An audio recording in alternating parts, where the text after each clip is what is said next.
Assalamualaikum warahmatullahi wabarakatuh.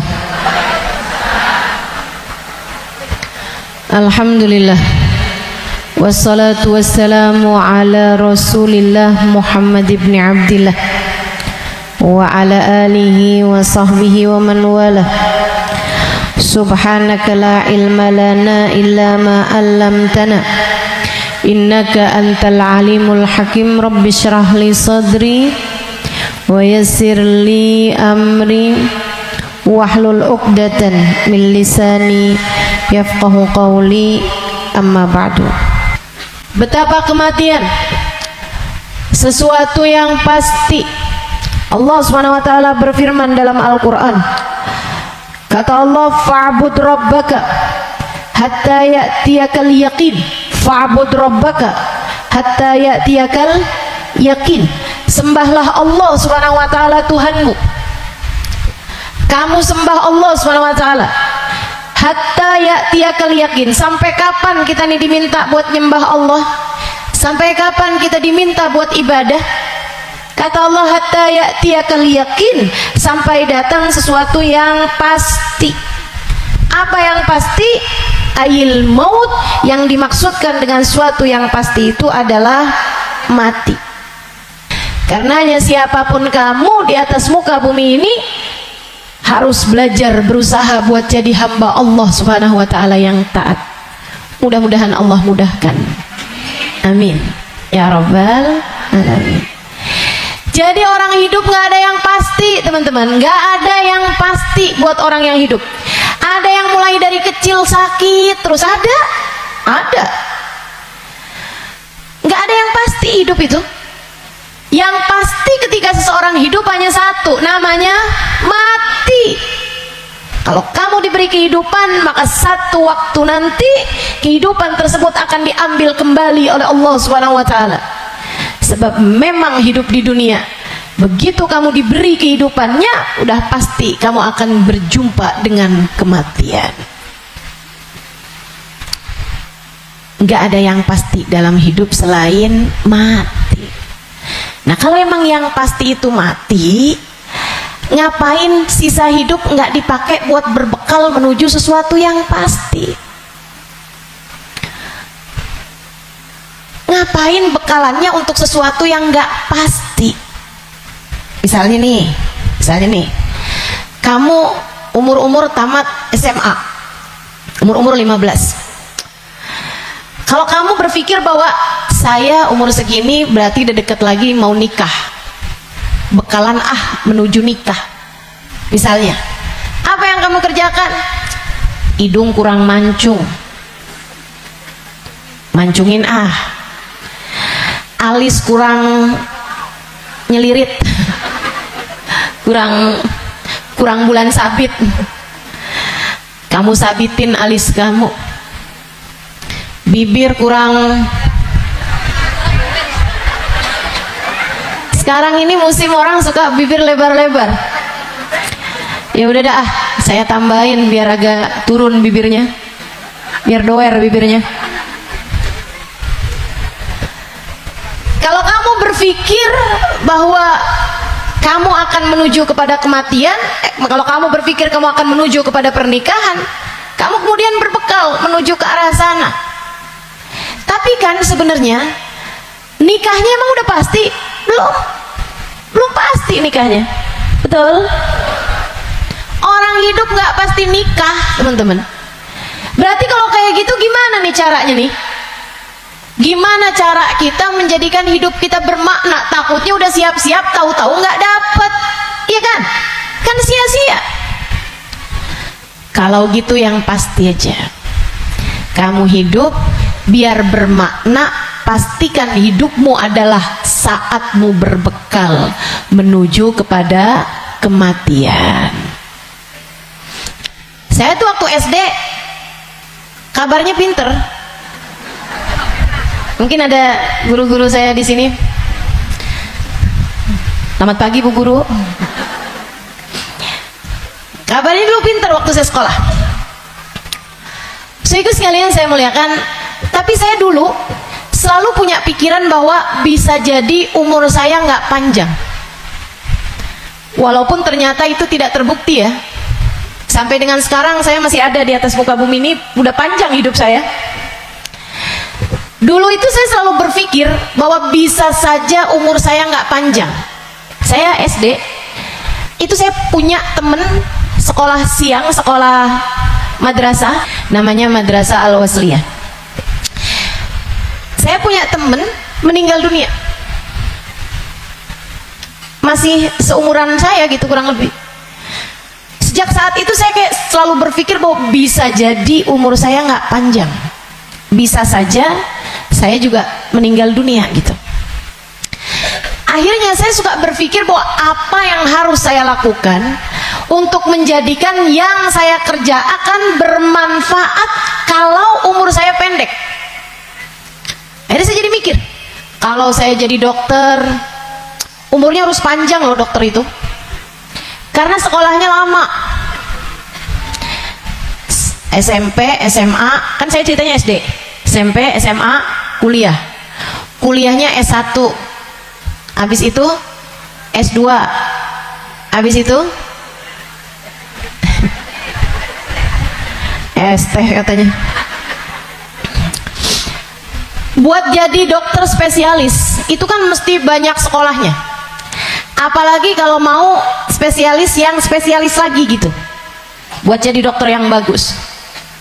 Artinya sekolahnya tuh panjang, baru bisa jadi dokter yang hebat, dokter yang mumpuni di atas usia 30-an tahun, bahkan mungkin 40-an tahun. Habisnya itu dia praktek mengamalkan ilmunya. Berapa lama? Sampai ketika datang ajal menjemputnya. Manfaatnya ilmunya itu berapa lama?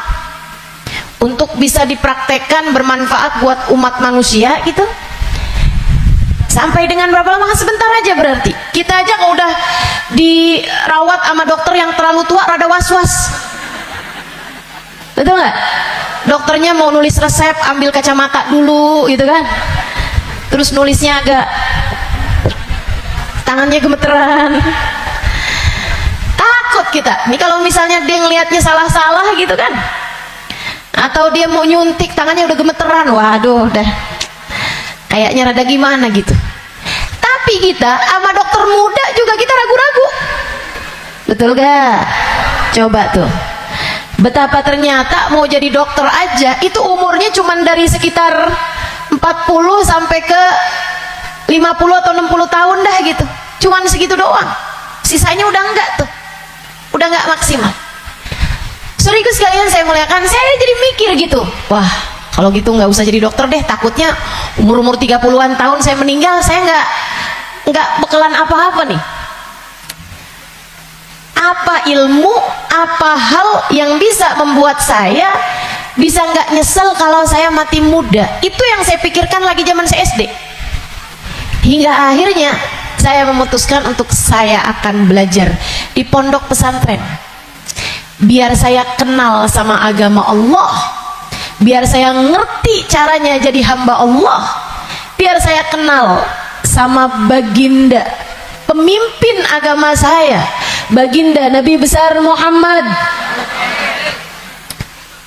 biar saya bisa dekat dengannya, hingga semoga begitu saya meninggal dunia saya dapat berjumpa dan bertemu dengannya.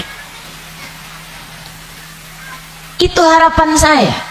Akhirnya saya belajar di pondok-pondok pesantren, terus belajar, terus belajar, terus belajar. Saudaraku sekalian, saya muliakan, alhamdulillah. Saya rasakan ilmu saya udah bermanfaat dari sejak usia 20 tahun. Saya udah mulai mengajar dari usia 20 tahun dan saya mengajarnya dalam bahasa Arab di kota Tarim, Hadramaut, Yaman. Saudaraku sekalian, saya muliakan. Pada akhirnya kehidupan mengajarkan kita bahwa jangan mau memperjuangkan sesuatu yang tidak kamu bawa mati. Begitu saya belajar lama, saya jadi ngerti bahwa ternyata bahkan bekalan menuju kematian itu bukan ilmu yang banyak, bukan. Akan tetapi hati yang tersambung dengan Allah penciptanya. Ruh, sebab hulikatir ruhu lil abad. Ruh itu ketika diciptakan, ia diciptakan untuk selamanya. Ruh kamu ini, teman-teman sekalian, ini yang akan kamu bawa mati. Hati kamu itu adalah ruh kamu, rasa kamu, ini yang akan kamu bawa mati. Kalau badan ini nggak akan kamu bawa mati. Begitu kamu mati, udah tuh nggak ada lagi urusan sama badan. Badan kamu bisa dimakan merayap-rayap tanah dan habis. Bibir kamu yang selalu kamu lipstikin, wajah kamu yang selalu kamu bedakin, mata kamu yang selalu kamu celain, pakaiin celak, kuku-kuku kamu yang selalu kamu potong setiap kali ia memanjang, badan kamu yang selalu kamu rawat, kamu kasih makan, kamu bersihkan, ini hanya akan menjadi makanan santapan rayap-rayap tanah. Ulat-ulat tanah nanti akan masuk ke lubang-lubang hidungmu, ia akan masuk dalam seluruh anggota tubuhmu dan kamu habis. Makanya katanya Sayyidina Ali bin Abi Thalib, siapa yang kerjanya buat badannya, siapa yang hidupnya hanya mementingkan urusan tubuhnya, silakan cari pahalanya kepada rayap-rayap tanah. Silakan minta balasannya kepada rayap-rayap tanah. Ulat-ulat tanah, mereka yang senang banget, wih mulus, ih badannya bagus, enak banget nih kita makannya, katanya gitu. Saudariku sekalian yang saya muliakan, bukan untuk itu kamu diciptakan, bukan untuk itu kamu diciptakan. Yang aslinya dari diri kamu adalah rohmu, yang sejatinya pada dirimu tidak akan terpisahkan adalah hatimu. Ala inna fil jasadi mudghah, idza salahat salahal jasad kullah, wa idza fasadat fasadal jasad kullah. Ketahuilah, di dalam tubuh manusia terdapat segumpal darah, disebut hati. Jika bagus, bagus semuanya, jika rusak, rusak semuanya. Ketahuilah, segumpal darah tersebut adalah hati. Disitulah roh ditiupkan, disitulah roh sejatinya berada, meskipun mengalir sampai ke seluruh tubuh kita. Roh itu dihembuskan saat janin, badanmu itu berusia 4 bulan dalam rahim ibu kamu, ditiupkan lewat ubun-ubun. Makanya Bu, ketika Allah menciptakan batok kepala kita, itu semuanya udah full kecuali ada satu lubang kecil di ubun-ubun. Makanya kalau anak bayi, ubun-ubunnya masih lembut, tulangnya belum keras, karena asalnya memang bolong. Kenapa Allah bolongin? Buat niupnya roh, ditiupkannya roh saat usia 4 bulan tuh dari situ. Rohnya dimasukin, ditiupkan oleh malaikatnya Allah Subhanahu wa taala. Pusatnya ditaruh di jantung atau di hati, dia pusatnya tuh ditaruh di hati, menyebar roh tersebut sampai ke ujung-ujung jari. Itu roh. Kalau datang kematian, dicabut lagi dari ubun-ubun. Malaikat pencabut nyawa sama halnya dengan malaikat peniup roh, itu memulai pekerjaannya dari ubun-ubun. Dinyabut nyawanya juga dari sini. Dicabut dari atas kan, yang duluan hilang yang kaki. Makanya orang kalau mati tuh kakinya duluan yang dingin, yang lain masih hangat tapi kaki udah dingin, itu berarti sudah memulai proses pencabutan nyawa. Sama kayak ada prosesnya bayi ketika keluar, makanya ada istilah pembukaan 1, bukaan 2, bukaan 3 tuh. Sama halnya juga dengan peniupan roh. Roh juga begitu. Ketika ditiupkan dan ketika dicabut itu juga seperti itu. Ada masa-masa berhentinya, namanya sakarat. Namanya sekarat. Ala inna lil mauti sakarat, kata Nabi Muhammad SAW. Ketahuilah, kematian ada sekaratnya. Kematian ada hentakan-hentakannya, nggak sekaligus. Kematian ada tahapan-tahapannya, ditarik cedek, sampai ke lutut. Jadi yang dingin duluan, yang gak ada rohnya duluan kakinya. Tarik lagi cedek, sampai ke pusar kita nih, tarik lagi sampai ke ulu hati. Banyak orang yang kalau orang tersebut dimurka Allah SWT, malaikat maut mencabut nyawanya dengan main-main, dimain-mainin rohnya, padahal sakitnya setengah mati. Kata Sayyidina Ali bin Abi Thalib, la darba bisayf 30 darbah ahab ilayya min sakrah min sakaratil maut. Badan saya dicacah-cacah pedang 30 kali cacahan pedang lebih saya sukai daripada satu sakaratul maut. Sakit setengah mati. Buat orang yang suka main-main dalam hidupnya, ada banyak di antara mereka yang ketika ajal datang menjemputnya, malaikat maut memain-mainkan saat pencabutan nyawa. Sakitnya luar biasa. Tapi ada banyak juga hamba-hamba Allah yang hidupnya santun, yang hidupnya berakhlak pada Allah, nggak pernah main-main dalam hidupnya. Allah pun memudahkan saatnya sakaratul maut. Kayak doa orang-orang tua kita, Allahumma hawwin alaina fi sakaratil maut wan najata minan nar. Ya Allah, ringankan saatnya sakaratul maut. Dia nggak bilang, ya Allah jangan ada sakaratnya dong buat kematian saya, nggak bisa gitu. Atau ya Allah jangan kasih saya sakit saat sakaratul maut, nggak bisa gitu juga. Karena memang sakaratul maut itu sakit, emang pasti sakit. Jadi yang diminta adalah Allahumma khaffif alaina fi sakaratul maut. Ya Allah, ringankan sakitnya sakaratul maut. Apa yang bisa meringankan? Maksudnya ringannya tuh gara-gara apa? Kalau kamu tanya sama saya, Ustazah, ringannya sakaratul maut tuh gara-gara apa?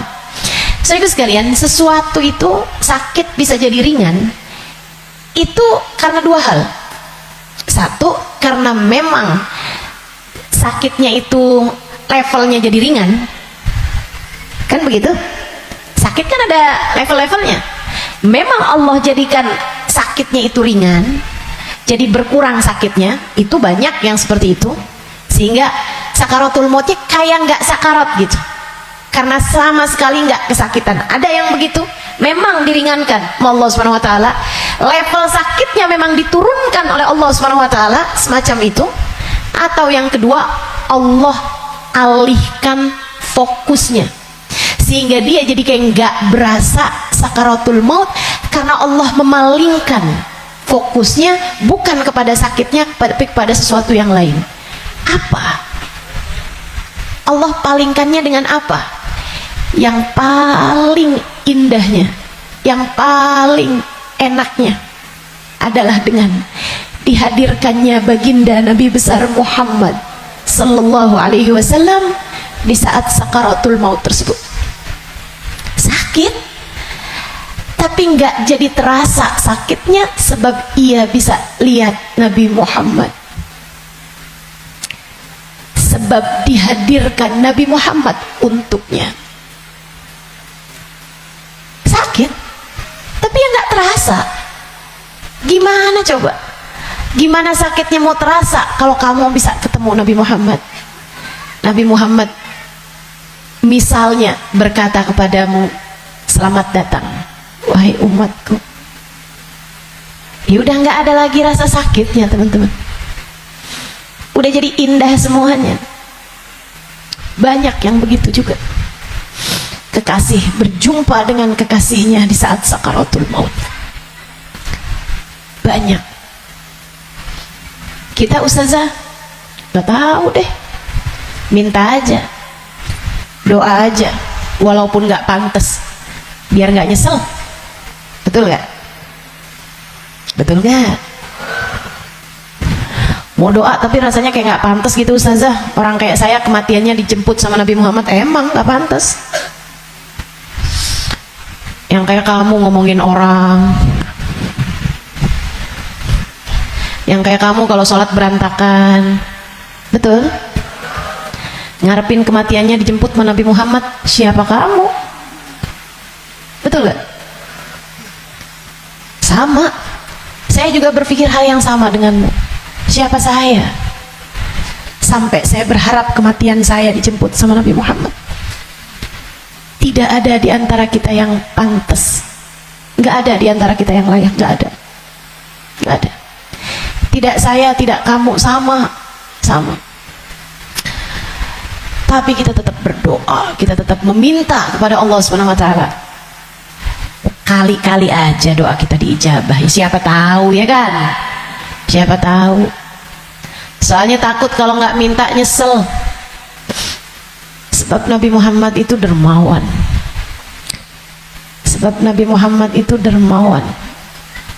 Kadang-kadang orang kalau dermawan tuh kita nggak bisa kira. Tahu-tahu memberi lebih dari yang kita minta. Itu sakaratul maut. Nanti habis cabut tuh dari pusar sampai ke dada. Dada, hati, itu teman-teman pusatnya. Allati tattali'u alal afidah. Sampai ketika roh tersebut nyampe di afidah, nyampe di dada, tempatnya hati kita itu, pusatnya. Makanya orang kalau ngerasa sakit hati pasti pegang dadanya gitu. Nggak ada yang pegang kepala, sakit hati saya, nggak ada. Apalagi pegang kaki, sakit hati saya, nggak ada. Pasti bilang sakit hati saya gitu. Ini pegang dada karena memang tempatnya ruh, pusatnya itu adanya di situ, hati kita. Itu sakaratul maut paling sakitnya tuh di situ karena sumbernya tuh di situ. Baru kemudian dicabut lagi sampai ke ghargharah, sampai ke leher. Kau udah nyampe di ghargharah, hakikat kamu akan ditampakkan. Saat itulah kamu dibukakan langit, bisa lihat tempat balik kamu tuh surga atau neraka. Dan itu bisa terjadi tahun depan, dan itu bisa terjadi bulan depan, untukmu atau untukku. Itu bisa jadi di waktu yang masih sisa panjang, bisa jadi juga sudah tinggal sedikit lagi waktumu untuk merasakan apa yang disebut dengan sakaratul maut ini. Semuanya pasti ngalamin, semuanya nggak ada yang bisa lari. Saat ghargharah, saat nyawa udah sampai di tenggorokan, dibukakan pintu demi pintu, kata Nabi Muhammad. Ketika Nabi bercerita kepada Sayyidah Aisyah, ya Aisyah, man ahabba liqa Allah ahabballahu liqa'ah, wa man kariha liqa Allah karihallahu liqa'ah. Wahai Aisyah, siapa yang senang saat perjumpaannya dengan Allah, Allah pun senang berjumpa dengan dia. Siapa yang benci berjumpa dengan Allah, Allah pun benci berjumpa dengan dia. Ya Rasulullah, walakinnana nakrahul maut. Bukannya semuanya takut memati, Rasul? Takut kan nggak senang? Bukankah kita semuanya takut mati, Rasul?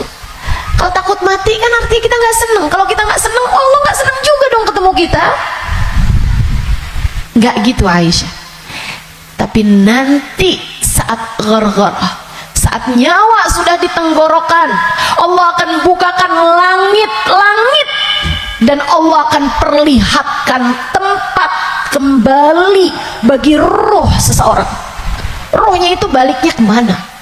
Siapa yang ketika dibukakan langit-langit tahu tempat kembalinya adalah neraka, dia pun takut ketemu sama Allah, dia benci berjumpa dengan Allah, Allah pun benci berjumpa dengannya.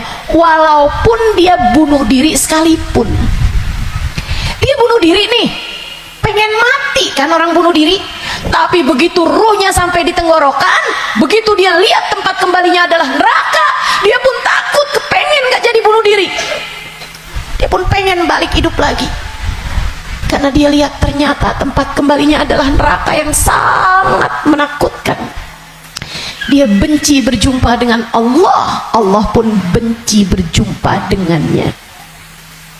Sebaliknya, orang mukmin, orang yang tawadhu, orang yang hidupnya buat nyari Allah, walaupun sebenarnya takut, Walaupun sebenarnya ngeri, tapi saat langit dibuka, dia diperlihatkan bahwa tempat kembalinya adalah surga.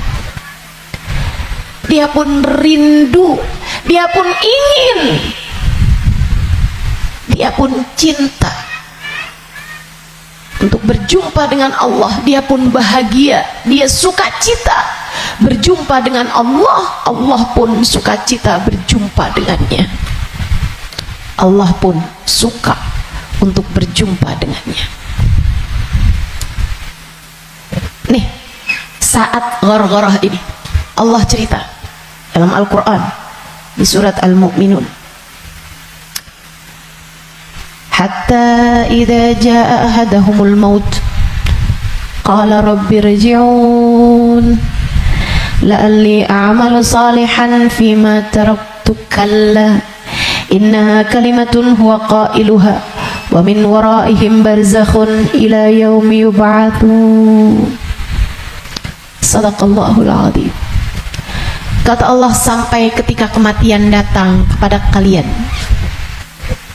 ketika ruh sampai di tenggorokan, dia akan berkata, Rabbirji'un, balikin saya lagi ya Allah, balikin saya lagi ya Allah. Setahun, biarkan saya tinggal lagi di dunia setahun ya Allah. Nggak boleh sebulan ya Allah, nggak boleh seminggu ya Allah, minggu depan deh ya Allah, matinya minggu depan aja. Nggak boleh minggu depan, sehari ya Allah, besok mati nggak apa-apa, jangan sekarang. Nggak boleh sejam ya Allah, sejam lagi matinya ya Allah, balikin lagi ya Allah. Rabbirji'un la'alli a'malu salihan fima taraktu. Saya akan segera bagi-bagi harta saya buat sedekah. Saya akan segera sholawatan kepada Nabi Muhammad. Saya bakal segera baca Al-Quran. Saya bakal segera sholat. Saya mau minta maaf sama orang-orang.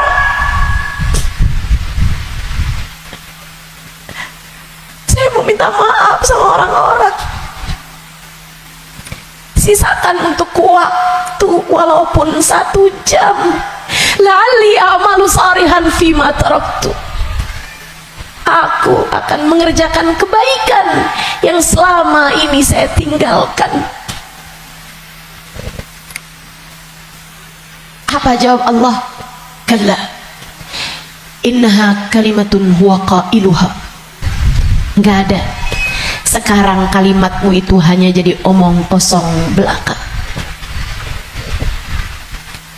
Nggak ada ceritanya kamu dikabulkan. Waktunya sudah habis. Game over. End. Udah habis. Kamu nggak punya nyawa cadangan. Kamu nggak punya hidup simpanan. Kamu tidak sedang dalam masa percobaan. Begitu kamu masuk usia balik, semua sudah mulai tercatat untukmu. Tak ada lagi waktu untuk kembali. Innaha kalimatun huwa qailuha. Itu hanya sekedar kalimat dia sampaikan begitu aja. Kamu minta balik, enggak ada ceritanya. Wa min waraihim barzakhun ila yaumi yub'atsun. Sekarang waktunya kamu hidup di alam barzakh sampai hari kiamat datang. Dah tuh, nggak bisa balik lagi. Makanya serem sama kematian teman-teman, karena dekat. Aqrab ghaib yuntadhar, kata Nabi Muhammad. Perkara gaib yang paling dekat sama kita kematian. Si ini meninggal, si itu meninggal, si itu meninggal, si itu meninggal. Semua meninggal. Maka sebagaimana kamu melihat satu hari ada jenazah diangkut, satu waktu jenazah kamu yang diangkut. Sebagaimana kamu lihat ada nama seseorang, kamu dengar nama seseorang diumumkan di masjid, satu waktu namamu yang akan diumumkan di masjid. Kamu lihat satu hari ada nama seseorang muncul dengan ucapan berbelasungkawa, turut berduka cita, yang ada di instastory orang-orang, satu waktu nama kamu yang akan ditulis di situ. Sebagaimana broadcast di grup-grup WhatsApp yang menuliskan nama-nama orang dengan ucapan meninggal dunia, satu waktu akan ada namamu yang ada di situ. Innalillahi wa inna ilaihi rajiun. Turut berduka cita atas meninggalnya Halimah binti Utsman dan Idrus. Akan ada waktunya. Semua akan ada waktunya. Semua akan ada gilirannya, pasti, tanpa terkecuali.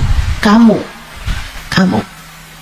akan datang giliranmu, pasti, tanpa terkecuali. Kamu bakal mati, Bu. Kamu akan mati, Dek. Kamu bakal mati, Nak. Pasti. Masalahnya tinggal, akankah Allah berkenan menerimamu?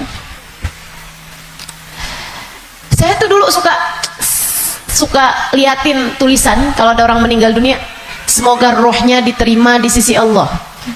Saya suka mikir gitu, ya masa ditolak, ya diterima lah. Fakta membuktikan. Kita nggak pernah lihat ada orang habis meninggal dunia terus balik lagi. Lah, bukannya kamu seminggu yang lalu meninggal? Oh, nggak diterima. Pernah? Nggak pernah. Jadi saya suka pikir gitu, jadi terima lah.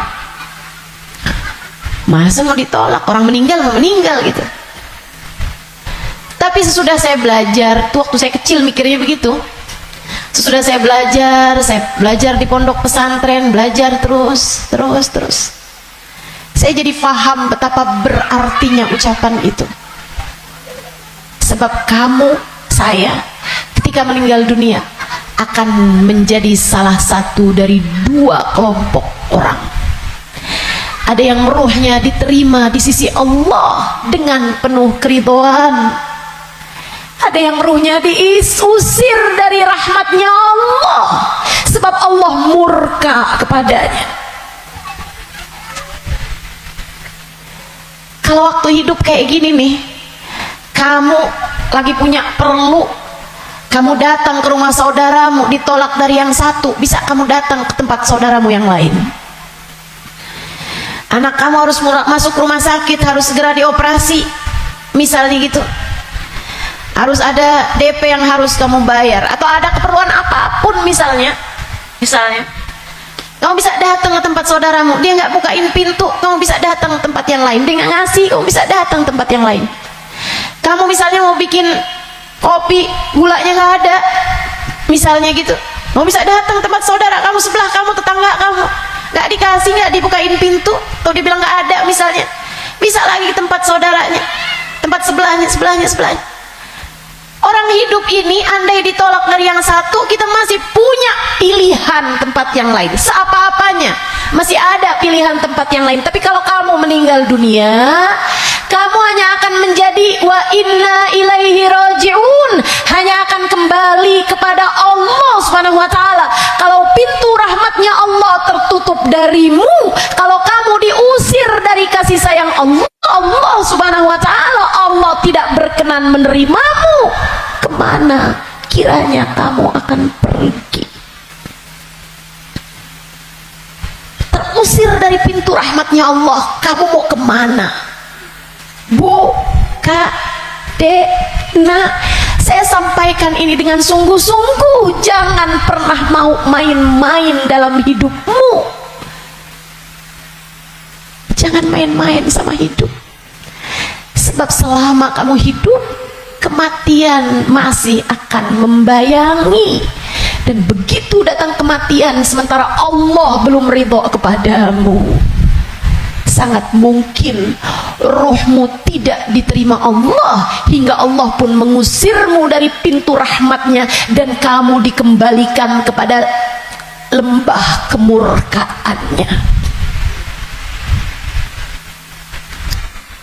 Dimurka Allah SWT, dimurka Allah SWT. Nggak enak. Kita tuh dibenci sama suami kita aja rasanya nggak enak. Kita dibenci sama saudara kita aja setengah mati, nggak enak rasanya, bukan begitu? Bayangkan kalau kamu datang ke rumah Allah, kamu datang kepada Allah, sementara Allah mengusirmu dan tidak ridho kepadamu serta benci kepadamu, dan kamu nggak bisa balik lagi ke atas muka bumi ini. Kayak apa rasanya? Dalam keabadian kamu dimurka, dalam keabadian kamu dibenci, dalam keabadian kamu tersiksa. Nggak akan sabar, nggak akan sabar. Makanya sekarang nih di dunia kamu masih bisa sabar. Kalau lagi nggak enak sabar aja. Malam-malam ngantuk mau tahajud, yang sabar. Bangun tahajud, yang sabar. Biar nanti kamu nggak ketemu waktu dimana kamu tidak akan sabar menghadapinya. Kamu nggak akan kuat ngadepinnya. Sekarang kamu kuat. Buat puasa kamu kuat, buat baca Quran kamu kuat, buat hadir majelis taklim kamu kuat, buat baca maulid kamu kuat, buat berbuat baik pada orang tua kamu kuat, buat berbuat baik sama suami kamu kuat, buat doain anak-anak kamu kuat, buat ngurusin rumah kamu kuat, buat ngerjain kebaikan-kebaikan kamu kuat. Maka kerjakan apa yang kamu kuat untuk menghindarkan diri dari sesuatu yang kamu nggak bakal kuat. Bertahanlah terus, bertahanlah untuk tetap menjadi solehah. Yang sabar jadi solehah. Tetaplah jadi hamba Allah yang solehah. Nggak kuat nih saya, enggak, kamu kuat, kamu kuat. Saya nggak kuat lagi ustazah ngadepin suami kayak begitu. Kuat, kamu kuat. Saya nggak kuat lagi ustazah ngadepin orang tua saya nih ustazah. Kuat, kamu kuat. Nggak kuat lagi saya ngadepin anak-anak saya ustazah. Kamu kuat, kamu kuat, kamu kuat. Saya nggak kuat puasa, kuat, kuat. Saya nggak kuat tahajud, kuat, kuat. Saya nggak kuat baca zikir habis duhur, habis subuh ke isyraq, kuat, kuat. Saya nggak kuat baca ratib malam-malam hari, ngantuk saya, kuat, kuat. Kamu kuat ngerjain itu semua. Saya nggak kuat ustazah buat berbuat baik sama semua orang, saya pengen marah aja semuanya. Enggak, kamu kuat, kamu kuat. Jangan marah-marah, jangan marah-marah. Kamu kuat, teman-teman saya sekalian. Yang nggak kuat kalau kamu mati dan kamu terusir dari rahmatnya. Yang kamu nggak kuat kalau sampai di dalam kubur ruhmu disiksa, kamu nggak akan kuat. Yang nggak kuat kalau kamu datang malaikat yang menanyai dalam kuburan dan kamu nggak bisa jawabnya, hingga kemudian malaikat tersebut mulai menyiksamu, kamu nggak akan kuat. Sisanya di dunia ini kamu kuat, kamu kuat. Saya dijahatin terus ustazah sama tetangga saya nggak kuat lagi, kamu kuat. Saya ditinggalin sama teman-teman saya nggak kuat, kuat, kuat, kuat. Percaya saya, kamu kuat. Saya sakit ustazah, saya udah nggak kuat lagi, kuat, kuat, kuat. Yang kamu nggak kuat kalau kamu sampai diusir dari rahmatnya Allah. Yang kamu nggak kuat kalau ruhmu keluar, dan bisa jadi itu bulan depan, bisa jadi itu minggu depan. Saat ruhmu keluar dan kamu melihat tempat kembalimu adalah neraka, kamu nggak akan kuat. Nggak akan kuat. Saat kamu berkata, Rabbirji'un la'alli a'malu salihan fima taraktu, ya Allah, balikin saya ke dunia ya Allah, balikin saya, kasih saya hidup lagi ya Allah. Itu yang kamu gak akan kuat. Sekarang di dunia semuanya kamu kuat jalaninnya, kuat. Kamu mampu, kamu bisa bertahan untuk tetap menjadi solehah. Percaya saya. Saya sangat miskin ustazah, saya udah gak kuat lagi hidup di dunia ini. Kamu kuat, kamu kuat. saya ambil utang aja Ustazah di pinjol, saya udah gak kuat lagi. Kamu kuat, jangan utang. Jangan utang. Jangan ambil utangan. Apalagi pakai riba. Lebih kamu nanti tambah rusak jalannya, tambah salah hidup kamu. Kamu kuat menjalani kehidupan di atas muka bumi ini, teman-teman. Yang kamu gak kuat, kalau sampai mati Allah murka padamu, kamu gak akan kuat. Maka yuk berbekal. Dengan apa berbekalnya? Satu, hidup yang benar. Tetaplah istiqomah. Sholat jangan ditinggal, ibadah jangan ditinggal. Apa yang kamu bisa kerjain, kerjain. Sedekah biar kata sedikit jangan ditinggal. Saya orang miskin Ustazah, saya nggak bisa sedekah banyak-banyak. Tapi kamu masak, banyakin kuahnya kata Nabi. Bagiin tetangga, kasihin tetangga kamu pas kamu lagi masak. Saya nggak bisa sedekah Ustazah, tapi kamu masak nasi, masak kayak sambal, iya. Apa? Tempe goreng, banyakin. Sisain dikit buat tetangga kamu, kasih buat orang yang susah juga yang ada di sekitarmu.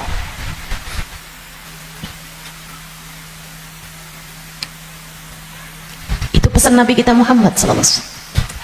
Berbuat baik. Saya nggak bisa Ustazah, saya nggak ada sesuatu yang bisa saya sedekahkan. Senyum bisa bukan? Kamu punya bibir? Ya punya sih Ustazah. Ya udah senyum aja kalau gitu. Ketemu orang, bisa nyenengin orang, apa kabar? Sehat? Atau saat kamu bangun di waktu malam, kamu angkat tanganmu, kemudian kamu bilang, ya Allah, sayangi tetangga-tetangga saya ya Allah, sayangi teman-teman saya ya Allah, ampuni dosa-dosa mereka ya Allah, orang di kampung saya ya Allah, ampuni dosa-dosanya ya Allah. Sedekah kamu buat mereka, kebaikan kamu buat mereka. Berbuat baik semampu yang kamu bisa, sebisa yang kamu mampu. Apaan aja, apaan aja. Bahkan sekedar kalimat pujian buat suami kamu. Alhamdulillah kamu sehat, saya senang kalau kamu udah sehat. Kata-kata yang enak gitu. Jangan sakit lagi ya, saya kesian kalau lihat kamu sakit, saya sayang sama kamu. Kalimat yang enak. Ganti deh, ganti kalimat-kalimat yang gak enak. Udah sehat kan, berarti bisa kerja lagi kan. Susah kalau kamu sakit nih. Terus kita mau makan apa kalau kamu sakit terus-terusan? Gak enak banget sih kalimatnya. Kamu bakal mati. Maka pilihlah kalimat yang gak jadi penyesalan bagimu sesudah kematianmu. Yang bagus ngomongnya, yang bagus. Jangan sakiti hati orang. Iya Kak, Bu, Dek. Ucapanmu kepada orang tuamu nak yang bagus, yang bagus. Mama yang sehat ya Ma, mama yang sehat. Enggak kok, mama nggak pernah ngerepotin. Saya seneng ada mama. Tetaplah sehat Ma, tetaplah kuat Ma. Yang bagus ngomongnya. Nanti nyesel kalau kamu yang pergi atau mamahmu yang pergi. Kepada abahmu, ayahmu gitu juga. Ngomong yang bagus-bagus aja, biar nggak tambah banyak penyesalanmu ketika datang ajal menjemputmu. Apapun dari kebaikan yang bisa kamu lakukan, lakukanlah. Udah nggak usah pakai mikir-mikir, saya mau pakai kerudungan kapan ya. Nggak usah. Sekarang orang senegeri udah pakai kerudungan semua kok. Selagi kamu perempuan ya pakai penutup aurat. Saya nggak tahan Ustazah, saya nggak kuat pakai jilbab. Ah kuat kok, semua kuat. Bismillah, Bismillah. Lakukan kebaikan, jangan tinggalkan. Sebab seperti mana kamu hidup, seperti itulah kamu akan mati. Jika kebaikan yang kamu lakukan dalam hidupmu, kamu hanya akan berjumpa dengan kebaikan-kebaikan sesudah kematianmu. Kebaikan kamu lakukan karena Allah, Allah akan membalasmu dengan kebaikan-kebaikan dari sisinya, dan itu akan sangat menyenangkan. Kama ta'ish tamut, sebagaimana kamu hidup, seperti itu pula lah kamu akan mati. Maka tetaplah istiqomah di jalan Allah. Itu bekal utama. Bekal keduanya, selalulah berdoa, selalulah meminta kepada Allah agar dikaruniai husnul khatimah. Sering-sering minta, ya muqallibal qulub, tsabbit qalbi ala dinik. Wahai zat yang membolak-balikan hati, tetapkanlah hati kami berada dalam keimanan kepadamu. Selalulah berdoa, Rabbana la tuzigh qulubana ba'da idh hadaitana wa hab lana min ladunka rahmatan innaka antal wahhab. Ya Allah, jangan pernah kau cabut hidayah iman yang telah kau anugerahkan kepadaku. Anugerahkanlah pula untuk kami rahmatmu, sesungguhnya engkau adalah zat yang maha memberi. Selalulah berdoa, ya Allah biha, ya Allah biha, ya Allah bi husnil khatimah, ya Allah biha, ya Allah biha, ya Allah bi husnil khatimah. Ya Allah, aku mohon padamu, ya Allah, aku minta padamu husnul khatimah, ya Allah, akhir kehidupan yang baik, kematian dengan membawa iman, kematian sedangkan kau berkenan menerima kami, ya Allah. Terus doa, terus minta sama Allah, sebab la yarudul qada illa doa. Tidak ada yang dapat menolak takdir buruk selain doa. Doa terus, doa terus, doa terus. Kalau ada waktunya doa tuh, kayak lagi majelis, kemudian silakan berdoa, silakan sampaikan hajatmu. Habis sholat, jangan dulu langsung bangun, sebelum kamu berzikir kemudian berdoa, kan gitu. Nah, kalau doa jangan minta dunia mulu, teman-teman. Kalau semua doa mau minta dunia, habis dunianya selesai, kamu bawa apa? Kamu punya apa? Minta juga. Urusan akhirat malah justru jauh lebih penting daripada meminta urusan dunia yang akan kamu tinggalkan begitu kamu mati. Jangan kalau doa yang diminta duit lagi, duit lagi. Jangan kalau doa yang diminta jodoh lagi, jodoh lagi. Atau biar hati suami nggak berpaling, itu aja yang kamu minta. Biar suami nggak poligami, ustazah, itu terus doa saya, ustazah. Bukan hanya itu yang kamu perlukan, teman-teman. Doa urusan dunia tuh kalau bisa sekedarnya aja, karena hidup di dunia ini qalil, sedikit, katanya Imamul Haddad, tabalagh bil qalili minal qalili. Bekalan dunia ini sedikit aja lah, karena dunianya itu emang sedikit, dikit lagi juga mati. Kalau doa itu yang kiranya kamu nggak nyesel begitu kamu masuk ke dalam alam kubur. Doanya minta apa? Minta husnul khotimah. Doa minta Allah ridho, minta biar Allah selamatkan, minta biar Allah bahagiakan kalau kamu ada di dalam kuburan, minta biar Allah bahagiakan ketika nanti kamu di padang mahsyar. Jadi begitu ajal datang menjemputmu, kamu masih punya simpenan dari doa-doa yang belum diijabah Allah SWT, yang belum kamu rasakan ijabahnya. Begitu kamu mati, kamu udah punya simpenan doa buat mahsyar. Begitu kamu mati, kamu udah punya simpenan doa buat kubur. Begitu kamu mati, kamu udah punya simpenan doa buat kiamat. Begitu kamu mati, saat di padang mahsyar dibangkitkan, kamu udah punya simpenan doanya, tinggal tunggu ijabahnya.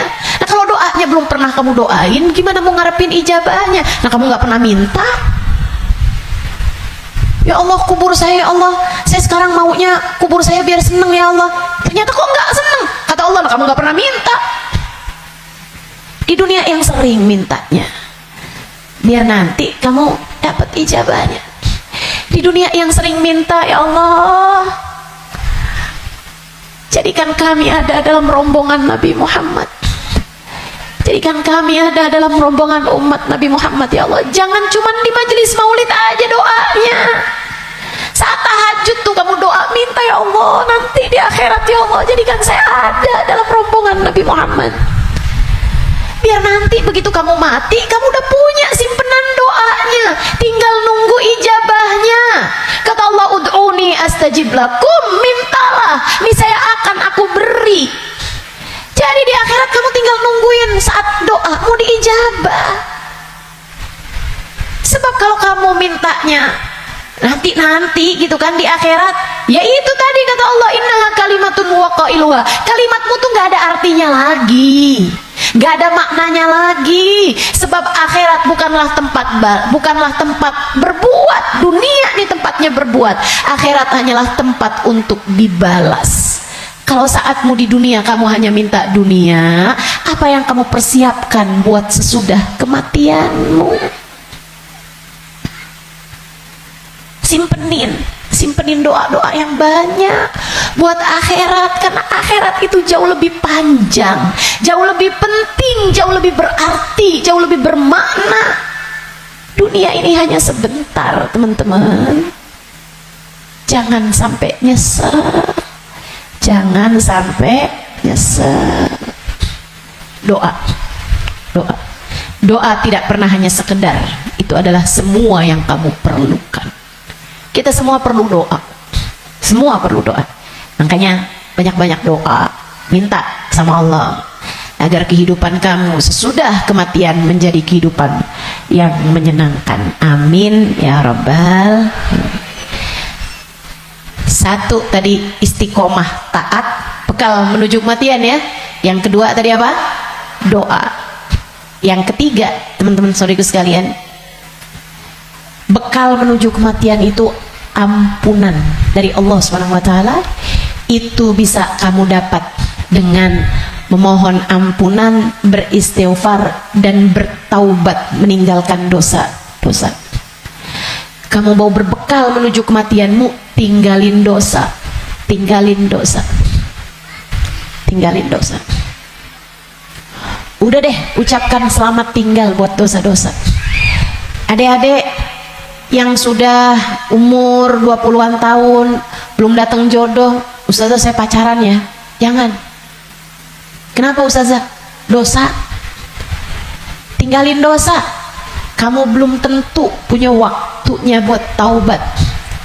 Kamu belum tentu sisa waktumu itu mencukupi untuk kamu bertaubat.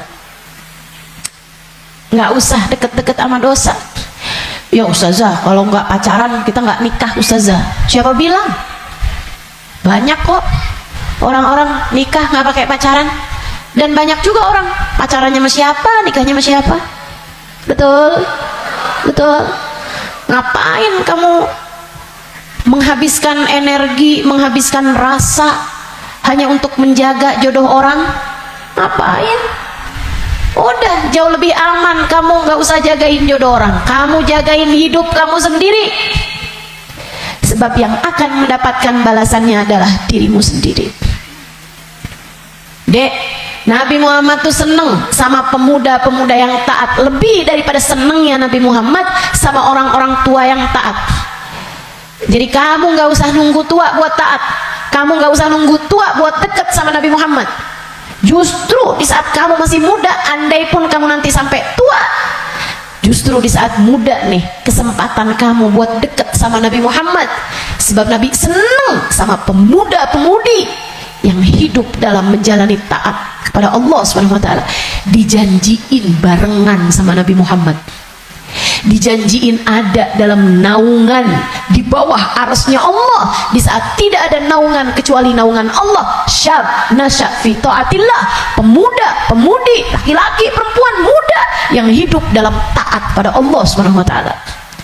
Kamu umur masih 17 tahun tapi sudah istiqomah tahajud, Nabi cinta padamu. Kamu umur masih 17-18 tahun akan tetapi kamu istiqomah baca Al-Quran, Nabi cinta padamu. Umur masih belasan tahun tapi kamu udah punya zikiran yang kamu istiqomahkan baca, kamu udah punya solawatan yang kamu istiqomahkan baca, kamu bahkan nyaris hafal kitab-kitab maulid yang berisi sejarah hidupnya Nabi Muhammad. Fix kamu pantas dicinta sama Nabi Muhammad.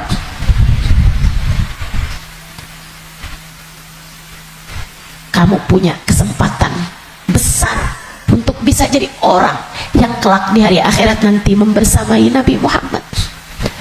Tinggalin dosa deh, tinggalin dosa, nggak ada pentingnya. Kamu nggak akan seneng nantinya sama dosa itu. Kelihatannya kayak bagus tapi bikin sumpek, kelihatannya kayak enak tapi bikin hati gelap, kelihatannya kayak membahagiakan, padahal itu hanya akan menyusahkan hidupmu saja. Tinggalin dosa. Semua yang ada di sini, yang tua, yang muda, tinggalin dosa, tinggalin dosa. Itu cara kamu biar bisa berbekal menuju kematian yang indah. Yang terakhir, kamu pengen berbekal menuju seindah-indah kematian adalah dengan mencintai orang-orang soleh. Gaulmu itu loh benerin. Gaulnya mau orang bener, biar kamu bisa bener. Sayangnya mau orang bagus di mata Allah, orang soleh, orang solehah. Sayangnya sama ulama, sayangnya sama guru-guru, gitu kan? Sama ustadz, sama ustadzah, sama kiai, sama bunyai, sama habib, sama habibah, muhbabah. Itu bikin kamu bisa jadi orang-orang yang meninggalnya nanti dalam keadaan-keadaan yang indah. Tentu di akhirat kita semuanya ingin dikumpulkan dengan orang-orang baik. Maka kalau kamu di akhirat nanti dikumpulkan orang baik, caranya adalah bersamalah dengan mereka dari sejak di dunia. Bersamalah dengan mereka dari sejak di dunia. Hadirlah di majelis-majelis ilmu, yang seneng dengerin kajian-kajian dari para ulama, yang seneng melantunkan bersama-sama maulid, sholawat, istighfar bareng-bareng, doa bareng-bareng, qiyam bareng-bareng. Kebersamaanmu dengan apapun di dunia akan membuatmu bersama di akhirat nanti dengan orang-orang yang kurang lebih sama. Hadirnya, senangnya di majelis-majelis ilmu, majelis-majelis zikir, majelis maulid kayak begini, sangat pantas nanti dikumpulinnya di akhirat dengan orang-orang soleh solehah. Kamu pikir orang-orang soleh solehah kumpulnya di mana kalau bukan di tempat-tempat yang semacam ini? Makanya, ayo bismillah, cintai mereka. Andai pun kamu nggak lagi bersama dengan mereka, para ulama-ulama, para hamba-hamba Allah soleh-soleha, tetaplah bersama dengan mereka dalam doa. Saat doa tuh, saat doa, sertakan hamba-hamba Allah yang soleh-soleha. Guru-gurumu doain, ulama-ulama doain, orang-orang tercinta di sisi Allah doain. Ustazah, kan nggak manfaat ya ustazah, saya ini kan orang punya banyak dosa, ngapain doain guru-guru saya, orang-orang taat semua, ahli-ahli ibadah semua, ngapain saya doain? Saya jauh lebih perlu buat didoain sama mereka daripada saya mendoakan mereka. Andai pun begitu, ini masalah keberpihakan, ini masalah kebersamaan, ini masalah urusan penautan hati. Teman-teman saudaraku sekalian, saya doakan guru-guru saya doakan Habib Umar bin Hafid, saya doakan Hubabah Nur, saya doakan Habib Zain bin Smith, saya doakan mereka biar hidupnya menyenangkan, biar betah hidupnya di dunia, biar sehat. Saya doakan mereka biar semakin dicinta Allah, semakin disayang Allah. Saya doakan semoga lancar dakwahnya, semoga bahagia hidupnya. Saya doakan. Teman-teman saudaraku sekalian, saya doakan. Walaupun saya yakin saya lebih memerlukan doa mereka daripada doa saya. Apalah arti doa saya untuk mereka? Saya tahu itu. Tapi saya tetap berdoa untuk sebuah keberpihakan. Saya doa untuk sebuah keberpihakan. Saya doa, teman-teman saudaraku sekalian saya muliakan, kamu tahu nggak? Kalau ada artis-artis dunia, aktor-aktor dunia, pemain bola sakit misalnya, yang doain ribuan orang, yang doain bahkan mungkin jutaan orang mendoakan orang tersebut, yang bahkan mohon maaf banyak diantara mereka yang nggak beriman kepada Allah.